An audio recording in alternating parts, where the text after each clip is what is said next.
आज की क्लास ना बहुत इंटरेस्टिंग होने वाली है क्योंकि आज की क्लास में आप करने वाले हैं शब्द और उनके डबल वाले वाक्य। जी हाँ, क्लास को शुरू करते हैं। आप देख रहे हैं समृद्धि इंग्लिश अकेडमी। मैं हूं प्रीति मैम। सब्सक्राइब करके बेल नोटिफिकेशन ऑन कर दीजिएगा ताकि आगे की आने वाली क्लासेस की नोटिफिकेशंस आपको मिलती रहें और आप समय पर आकर के क्लासेस को अटेंड कर पाएं।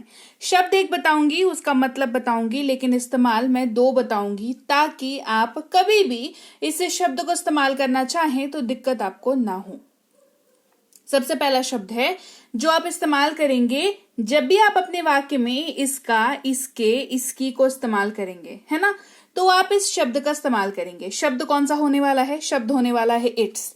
ITS, इट्स, बिना अपोस्ट्रॉफी लगाए हुए। अपोस्ट्रॉफी का मतलब क्या होता है? अपोस्ट्रॉफी का मतलब होता है जो ऊपर में छोटा सा कॉमा नहीं लगा रहता दो लेटर्स के बीच में, है ना। जैसे मान लो ITS लिखा हुआ है, अब T और S के बीच में अगर एक छोटा सा कॉमा लिखा हुआ लगा हुआ रहता तो वो अपोस्ट्रॉफी S कहलाता। क्यों? क्योंकि कॉमा के बाद S लिखा हुआ है, इसीलिए वो अपोस्ट्रॉफी S कहला जाता। लेकिन ये यहाँ पर नहीं लगा हुआ है, यानी कि इसका इस्तेमाल अलग है। दोनों चीजें ना अलग हैं, बहुत ही अलग हैं, तो इसका इस्तेमाल भी अलग है।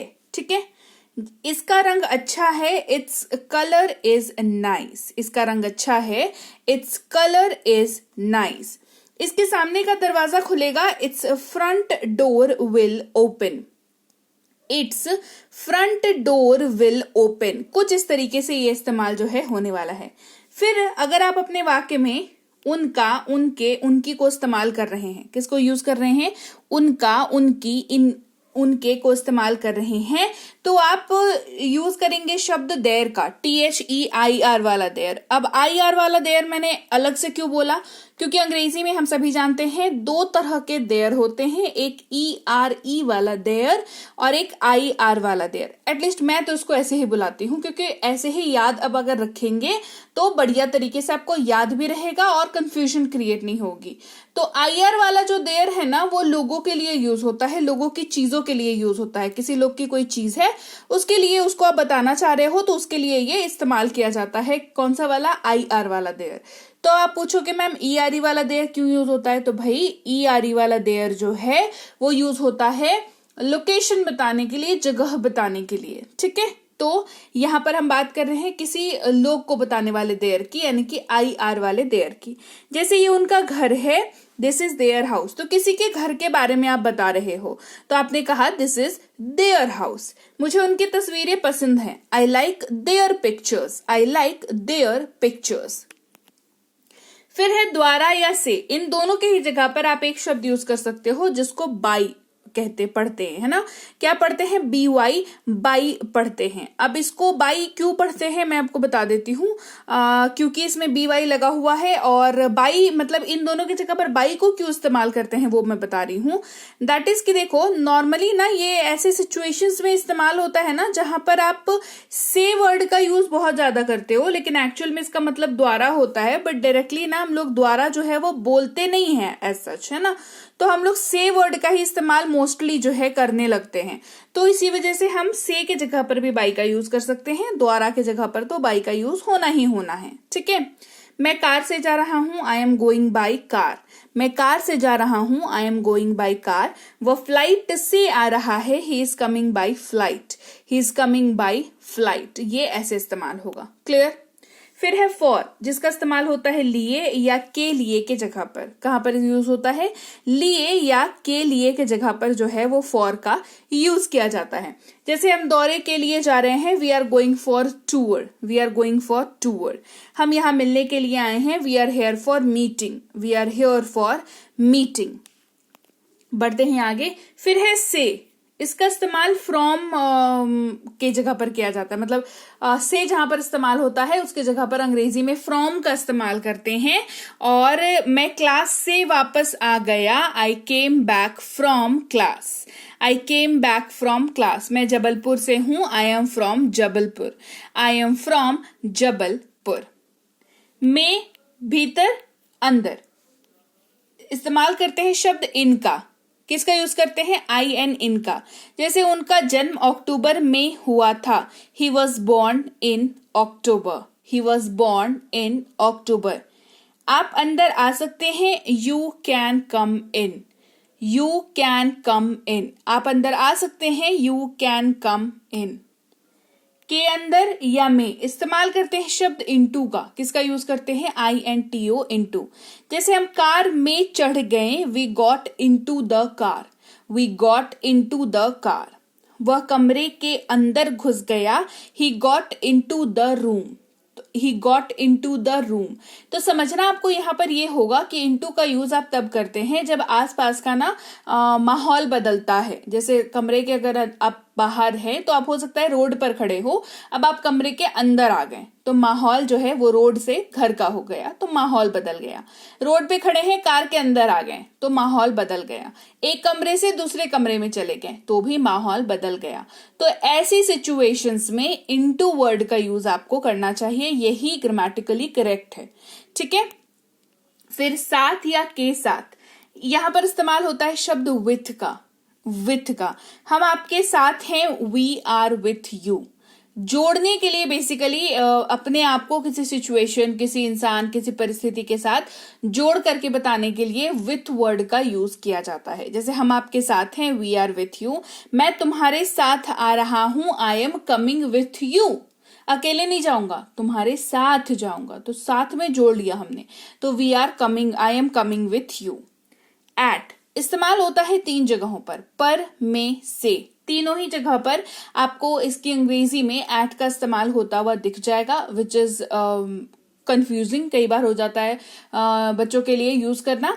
तो मैं आपको बता देती हूँ यहाँ पर जैसे आप यूज करेंगे कब, कैसे आपको समझना होगा। जैसे क्लास रात 8 बजे से शुरू है, the class starts at 8 PM। जगह जो आपका समय जो है वो फिक्स किया हुआ है, इसी वजह से यहाँ पर एट लगा। मैं एयरपोर्ट पर हूँ, I am at the airport, I am at the airport. यहाँ पर लोकेशन फिक्स है तो वहां पर एट का यूज हो गया। ठीक है, चलो आगे बढ़ते हैं। में, पर या को इस्तेमाल करते हैं शब्द ऑन का, किसका यूज करेंगे, ऑन का।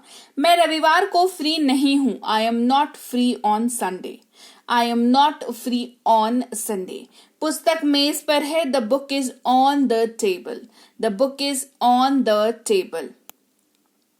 के ऊपर या ऊपर इस्तेमाल करते हैं ऑन टू का। इनटू बताया ना, उसी के जैसा ये वर्ड है ऑन टू, लेकिन मीनिंग अलग है ना। दोनों को साथ में पढ़ोगे तो याद रहता है, बस इसी वजह से कहा जाता है कि सेम जैसा है। ठीक है, इनटू ऑन टू है ना। वह साइकिल के ऊपर कूद गया, he jumped on to the bicycle. उसने बक्सा मेज पर रख दिया, he set the box on to the table. अब समझो यहाँ पर यूज कैसे हो रहा है। ऑन द टेबल हमने क्यों नहीं कहा, ऑन द बाइसिकल हमने क्यों नहीं कहा। तो हम ये भी तो कह सकते हैं थे ना कि he set the box on the table, he jumped on the bicycle. हमने ये नहीं कहा, क्यों नहीं कहा, समझो, अब इसका कारण समझो।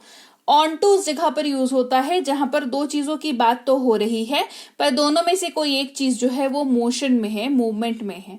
जैसे अगर कोई बच्चा आया और साइकिल के ऊपर कूद गया, तो साइकिल जो है मान लो खड़ी थी, बच्चा दौड़ते हुए आया, कूद गया, तो वो ऑन टू द बाइसिकल होगा।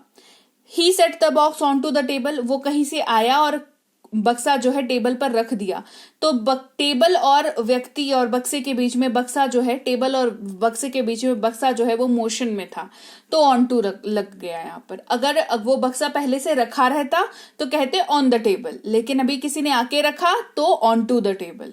ठीक है, फिर के, का या की का अगर आप इस्तेमाल कर रहे हैं अपने वाक्य में, तो आप ऑफ वर्ड का यूज करेंगे उसकी इंग्लिश के जगह पर। जैसे यूपी का सीएम कौन है, who is the CM of UP. मुझे कप का रंग पसंद है, I like the colour of the cup. Clear. बंद, दूर या से दूर इस्तेमाल करते हैं ऑफ का ही, लेकिन इसमें डबल एफ लगा हुआ रहता है, और ये डायरेक्टली इनडायरेक्टली दोनों ही तरीकों से कोई चीज बंद है इस चीज को इंगित करता है। ठीक है, पंखा बंद करो, switch off the fan, switch off the fan. मेरी आज ड्यूटी बंद है, I am of duty today, I am of duty today. इसका मतलब होता है, ये वाक्य के अंत में आपको मोस्टली दिखता है शब्द, और ये जहां पर दिखता है उसकी जगह पर अंग्रेजी में इज का इस्तेमाल करते हैं। वह एक व्यापारी है, ही इज अ बिजनेसमैन। वह खा रहा है, ही इज ईटिंग। एम का मतलब हूं होता है, इसकी जगह पर अंग्रेजी में एम का इस्तेमाल किया जाता है। मैं एक शिक्षक हूं, आई एम ए टीचर। मैं पढ़ रहा हूं, आई एम स्टडिंग। है या हो अगर वाक्य में यूज हो रहा है तो आर का इस्तेमाल होता है अंग्रेजी में। जैसे हम लोग किसान हैं, वी आर फार्मर्स। हम लोग पढ़ाई कर रहे हैं, वी आर स्टडिंग। तुम एक चित्रकार हो, यू आर अ पेंटर। था या थी अगर वाक्य में यूज कर रहे हैं तो अंग्रेजी में वॉज का यूज किया जाएगा। मैं एक व्यापारी था, आई वॉज अ बिजनेसमैन। वह एक एक्टर थी, शी वॉज एन एक्टर। थे आप वर का इस्तेमाल करेंगे। हम खेल रहे थे, वी वर प्लेइंग। हम व्यापारी थे, वी वर बिजनेसमैन। वाक्य में गा गे गी का यूज कर रहे हैं तो विल शब्द का यूज किया करें। वह पढ़ाई करेगा, ही विल स्टडी। हम बाजार जाएंगे, we will go to market. पास है अगर यूज कर रहे हैं तो हैव का यूज करेंगे इंग्लिश में। मेरे पास एक बुक है, आई हैव अ बुक। हमारे पास एक कार है, वी हैव अ कार। पास है अगर यूज कर रहे हैं तो उसके जगह पर हैज का यूज करेंगे जब सब्जेक्ट हमारा ही, शी, इट या कोई भी नाम होगा। जैसे उसके पास एक कार है, ही हैज अ कार। उसके पास एक कुत्ता है, शी हैज अ डॉग। पास था इस्तेमाल करेंगे हैड का। ये सबके साथ इस्तेमाल हो जाएगा। उनके पास एक कार थी, दे हैड अ कार। उसके पास एक कार थी, शी हैड अ कार। ठीक है। क्योंकि या इस कारण से इस्तेमाल करेंगे शब्द फॉर का।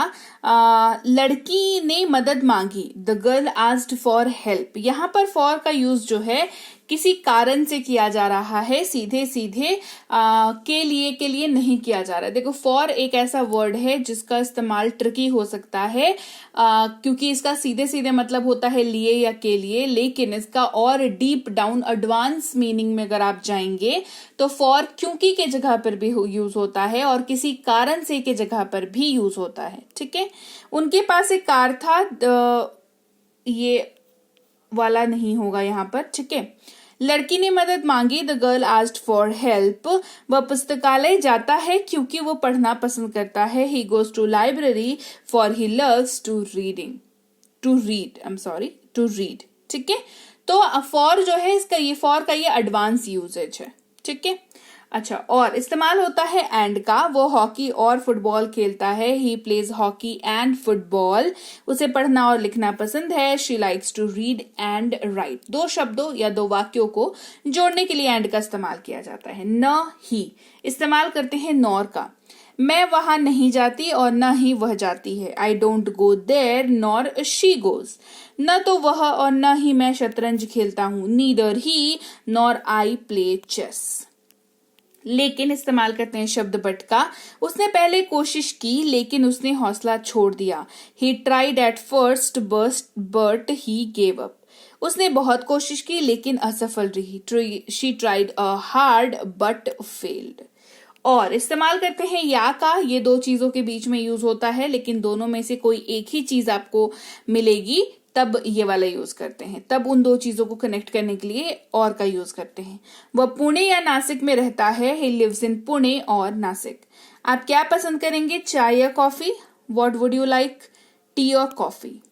अभी तक, फिर भी, लेकिन, येट का इस्तेमाल करेंगे। मैंने अभी तक अपना काम पूरा नहीं किया, I haven't finished my work yet. Riya ने बहुत पढ़ाई की फिर भी वह पास नहीं हुई, Riya studied a lot yet she didn't pass. इसीलिए इस्तेमाल करते हैं सो का। रानी ने कड़ी मेहनत से पढ़ाई की है इसीलिए वह सफल होगी, Rani has studied hard so she will be successful. वह बीमार था इसलिए वह डॉक्टर के पास गया, he was ill so he went to see a doctor. Clear? तो लीजिए, ये थी आज की क्लास जहां पर हमने शब्द तो एक सीखा पर उसका इस्तेमाल हमने ज्यादा सीखा, डबल सीखा उसका इस्तेमाल। इससे हेल्प कहाँ मिलेगी? आपको बहुत हेल्प मिलेगी जब आप वर्ड्स को यूज करेंगे अपने डेली लाइफ में, क्योंकि एक एग्जांपल से मुझे कई बार फील होता है कि शायद उतना अंडरस्टैंडिंग लेवल डेवलप नहीं हो पाता है, तो डबल एग्जांपल रहता है तो बढ़िया रह जाता है। ठीक है। तो क्लास कैसी लगी कमेंट करके मुझे जरूर बताना। क्लास अच्छी लगी है क्लास को लाइक और शेयर कर देना। आप देख रहे हैं संडीत इंग्लिश अकेडमी, मैं हूं प्रीति मैम। सब्सक्राइब करके बेल नोटिफिकेशन ऑन कर देना। ये सारी जो कोर्सेज हैं 4 इंग्लिश रीडिंग, राइटिंग, स्पोकन और ग्रामर की, साथ ही ये ई बुक्स हमारी ऐप पर अवेलेबल है, डाउनलोड और इंस्टॉल कर लीजिएगा इसको। गूगल प्ले स्टोर पे जा करके वहां पर आपको फ्री और पेड दोनों तरह की क्लासेस मिल जाएंगी। साथ ही ये वाला नंबर है, इस नंबर पर व्हाट्सएप मैसेज के जरिए आप हमारे साथ संपर्क कर सकते हैं कि आपको कौन सी कोर्स लेनी चाहिए, आपको कैसे पढ़ना चाहिए, ये सारी चीजें आपको यहाँ पर गाइड कर दी जाती हैं। ई बुक्स हमारी इस वेबसाइट से आप ले सकते हैं, यहाँ पर आपको मिल जाएगी। व्हाट्सएप का ग्रुप, टेलीग्राम का चैनल जरूर ज्वाइन कर ले ताकि आपको आने वाली क्लासेस की नोटिफिकेशंस मिलती रहें। और मैं आपसे मिलूंगी आपकी अगली क्लास में। Till then, thank you so much for watching. Stay tuned to Sanriti English academy.